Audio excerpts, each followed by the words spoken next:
Good day everybody. Today I'm going to be reviewing and showing you how to play the game Hit the Beach. This game came out from Milton Bradley in 1965 and it is for 2 to 4 players. Now Hit the Beach is a member of Milton Bradley's American Heritage series of war games, and this game is set in the Battle of Normandy. And the object of the game is to try to get your player to the center of the Japanese bunker first. So let's check it out. So in the game you've got 4 different squadrons that you're going to be able to choose from. And you're going to have 4 soldiers, and then you're going to have support with air and the naval. Right over here, these are going to be the Japanese soldiers, and you're going to have to try to defeat them. And the first player who reaches this area right here in the middle is going to win. So what you're going to simply do is you're going to roll the die, and you're going to move that amount of spaces. So I'll go 1, 2, 3, 4, 5. Now these 2 spaces over here are going to represent the support that you're going to need in order to defeat this particular soldier. You're going to need a plane over here, and then you're going to need a ship over here. To get that, you're just simply going to have to roll a 6, and when you roll a 6, you'll be able to go ahead and move either the ship or the plane into that area. Once you get the 6, you're going to be able to go ahead and try to take him out.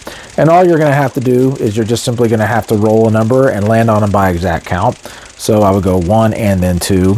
And then what I'm going to do is I'm going to place this soldier on any one of the brown circles, so I could go ahead and place one, say, over here, for example. Now, what you want to try to do is, since your opponents are also trying to get to the red circle, is to try to place these soldiers in a path that they are heading towards, because they're going to have to get past them in order to get to the circle. Now, when you move, you can move either forward or backwards, but you can't do both in the same turn. There's also beaches over here as well, and you're going to have air support and naval support both to get past this guy. And another thing that will happen is if you end up rolling a die, and let's say I rolled a 5, and I could go 1, 2, 3, 4, 5. If I land on a player by exact count, I'm going to end up sending him back to the start, similar to Parcheesi. Now, in order to clear out a soldier that does not need air or naval support, you're just simply going to just have to land on somebody by exact count, like 1, 2, and then you'll go ahead and place them somewhere on the board. Also, if you roll a 6, if you do not want to move your air or naval support, you can go ahead and just simply move 6 spaces, 1, 2, 3, 4, 5, 6.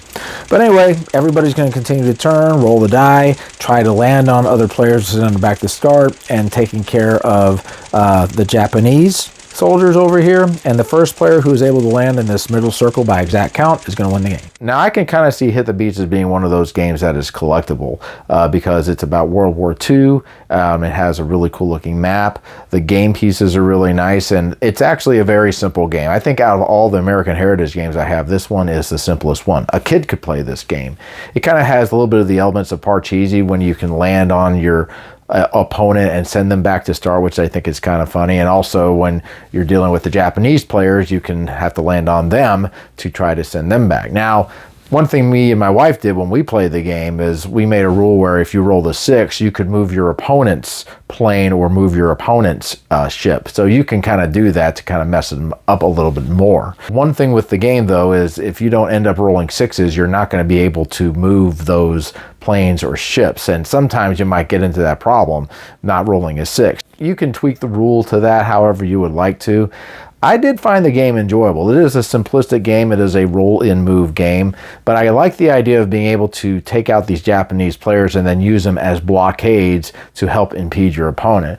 Now, when I had played the game, I wasn't doing very well, so I was actually trying to get one of my pieces going towards where my wife was so I could try to pick her off and send her back to start, but I didn't get there in time. She ended up getting to the middle. This is not a game that is for people who are hardcore gamers. This is just a simple game, and for the simplicity, I think it does a good job simulating what happened when you were going into Normandy. Have people having to go through the ocean to kind of get into these beaches and then having to get into the center of where the Japanese compound was. I like the back and forth too when you're having to take out Japanese units and then putting them in front of your opponent to try to impede their progress, and then also take other paths to try to take out your opponents and send them back to start.